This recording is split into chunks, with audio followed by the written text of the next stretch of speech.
E agora apresentamos um caso de sucesso de uma empresa do setor florestal, que constrói soluções renováveis para a criação de um futuro mais sustentável. Estamos falando da Suzano Papel e Celulose, aqui representada pelo consultor de excelência operacional, Denis Bernardi. Convido também ao palco o gestor do canal de agronegócio da imagem, Leandro Belo. Seja bem-vindo, Leandro. Obrigado, Seabra. Como a gente sabe, o agronegócio é muito importante no mundo e principalmente no Brasil. E nós da Imagem Geossistemas somos referência no mundo no uso de ArcGIS para o agronegócio. Desta maneira, cumprimos vários desafios. Além de termos que alimentar uma população mundial, temos que crescer com muita sustentabilidade e redução de custos. E para isso o Denis, da empresa de papel e celulose Suzano, vem nos mostrar como ser sustentável. Olá, pessoal. Eu vim aqui apresentar uma solução que a gente montou na Suzano. O título da apresentação é Geotecnologias no apoio à tomada de decisão. No case é simulador de distância de baldeio. Aqui uma apresentação minha. Eu sou engenheiro florestal, tenho um mestrado em manejo florestal, 2 MBAs. 20 anos já que eu atuo na área de geotecnologias aplicadas, principalmente na florestal. E atualmente sou consultor de excelência operacional, transformação digital, geotecnologias e analytics na Suzano. Para começar, eu quero apresentar um pouquinho da Suzano, da unidade florestal. A gente hoje tem 19% da base de florestas plantadas de eucalipto no Brasil. Nós temos 1.300.000 hectares de áreas plantadas, 900.000 hectares de áreas nativas. Estamos em 4 biomas, desde o norte até bioma amazônico, até o Cerrado, na região de Três Lagoas. A área de floresta atlântica em São Paulo, Bahia e Espírito Santo. A gente tem 87% das nossas áreas certificadas por FSC ou Serflor e atuamos hoje em 279 municípios. Qual que é o lema da empresa, né? Renovar a vida a partir da árvore. E para isso a gente conta com 18 mil colaboradores dentro da florestal, entre próprios e terceiros. Plantamos, colhemos e transportamos em torno de 600 mil árvores de eucalipto por dia, mais de 500 árvores por minuto. Fazemos gestão de mais de 140 mil quilômetros de malha viária, mais ou menos 3,5 voltas na terra. Garantimos a sustentabilidade de mais de 2 milhões de hectares de florestas, que equivale ao tamanho do estado de Sergipe. E aqui, para contextualizar um pouco melhor, a ideia é mostrar a cadeia de valor florestal. Então a gente começa com os fornecedores de mudas, né, os viveiros próprios, o terceiro. Depois vem a parte de plantio, depois o manejo da floresta durante os 7 anos, isso a gente chama de silvicultura. Depois a gente tem a parte de colheita, que é onde eu vou dar o foco aqui na apresentação. A rotina que foi montada foi para a área de colheita, especificamente para o baldeio. Depois a logística, que é o transporte da madeira até a fábrica, a produção de celulose e logística de venda para os clientes.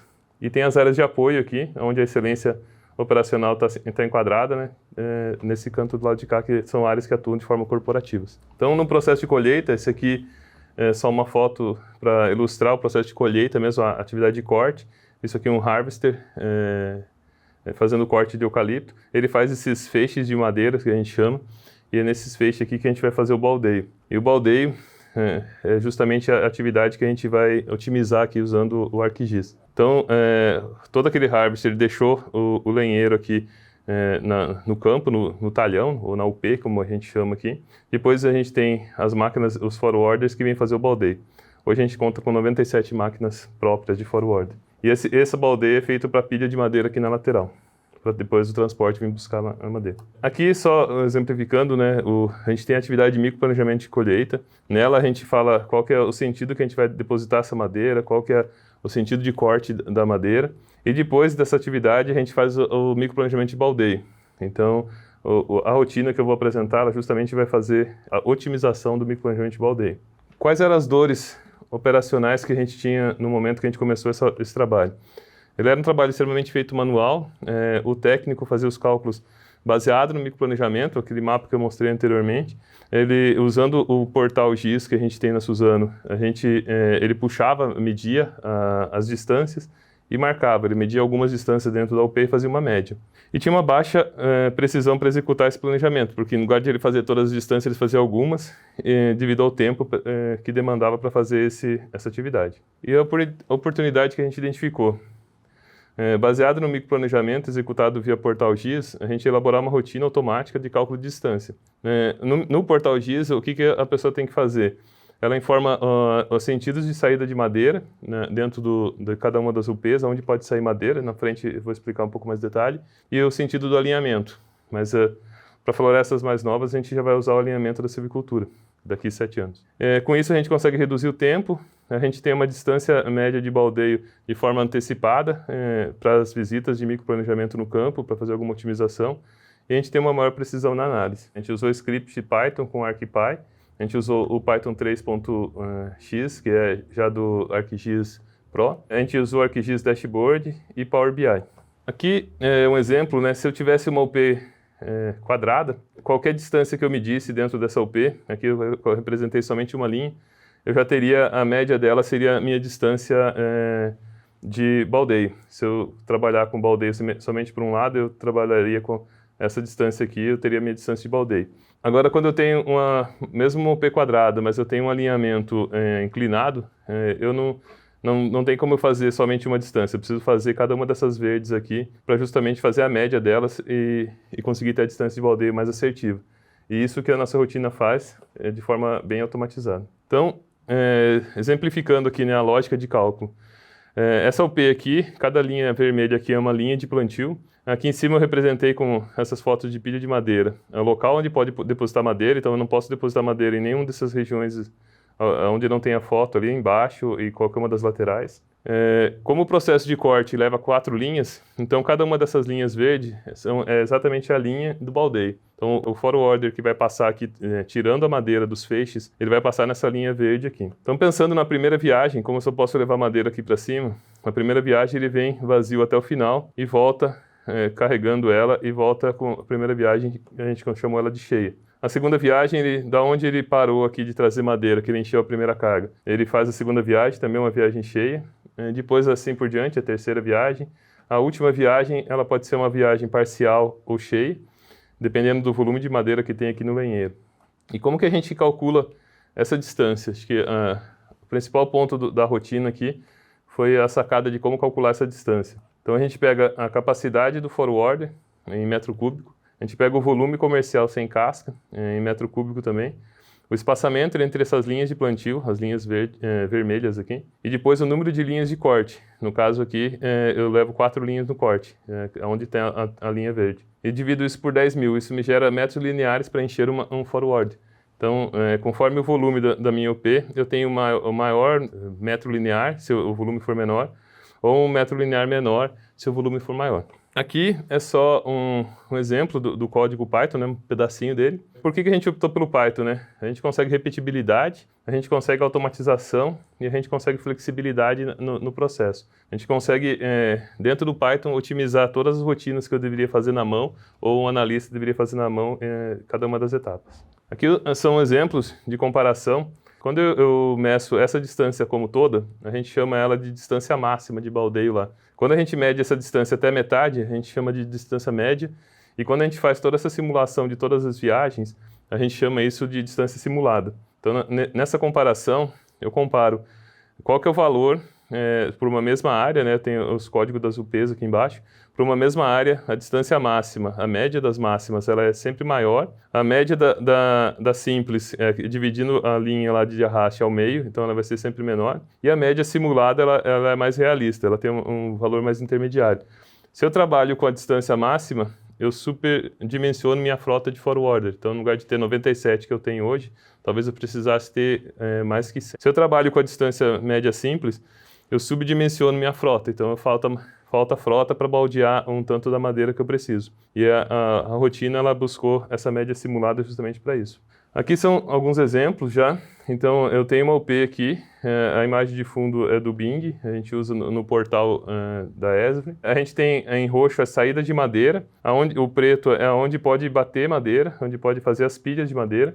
E as linhas verde e laranja são linhas que têm uma saída no baldeio ou 2 saídas. Então, por exemplo, essas linhas daqui, elas só cruzam com essa linha roxa em um lado. No outro lado aqui não pode bater madeira em todo esse trecho. Então elas ficam com uma saída de madeira. Então o forward tem que vir até o final aqui, trazer a madeira para cá. vem até o final, traz a madeira e assim por diante vai fazendo as viagens. Nessa linha, as linhas em verdes aqui no meio, o forward vem até o meio dessa linha e com base no meio dessa linha ele volta trazendo a madeira para a direita ou para a esquerda. Depois do outro lado ele faz o mesmo processo e as Ns viajam. Quando eu tenho alguma intervenção dentro da UP, chamamos assim, a gente criou uma regra que toda a área que for maior que 1.000 metros quadrados, a gente considera ela como uma área que o forward não consegue transpor, e áreas menores que 1.000 metros quadrados a gente considera que ele consegue transpor. Então a gente, nesse caso, ela tem mais que 1.000 metros quadrados, então ele só vai, a madeira que está aqui, ela só vai seguir para o outro lado. Aqui é um exemplo do processo depois de todos os mapas, né, de todas as UPs de uma fazenda. Então eu tenho as áreas que estão 2 saídas de madeira, 1 saída de madeira. Para o microplanejamento isso facilita bastante, porque o pessoal já consegue falar assim, pô, por que eu não posso bater madeira desse lado? Isso aqui está certo ou não está? E aí eles conseguem validar se vai jogar madeira para lá ou não. Mesma coisa, exemplos aqui de baixo. Por que algumas linhas não podem jogar madeira e as outras podem? Será que foi um erro de microplanejamento? Será que foi alguma daquelas ocorrências dentro da UP que interviu e não pôde jogar para os 2 lados? Aqui, a parte do alinhamento, né, então eu tenho um polígono, eu tenho um único polígono para definir uma UP.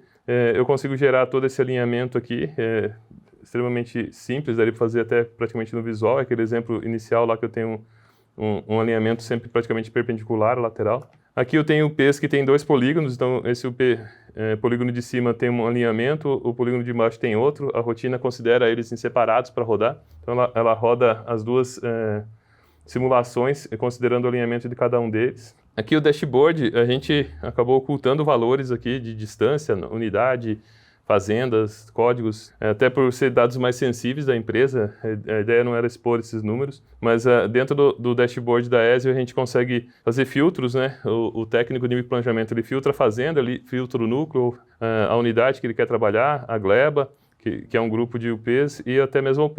E ele define se ele quer olhar a informação baseada no inventário pré-corte ou inventário contínuo. E embaixo, conforme o zoom, o dashboard tem essa vantagem, conforme o zoom ele vai atualizando, ele mostra um gráfico de distribuição de cada uma das UPs que estão na tela, mostrando como elas estão se comportando. Por aqui a gente consegue identificar também algum desvio de microplanejamento mesmo. Na lateral aqui a gente mostrou quantas UPs estão mostrando na tela, a distância média desse grupo de UPs, quantas viagens eu faço completas e quantas viagens eu faço parciais. Do lado esquerdo a gente fez o baldeio padrão e do lado direito a gente fez o baldeio dobra. No baldeio dobra, o feixe de madeira ele recebe o dobro de madeira do que no outro processo, é um processo de colheita diferenciado.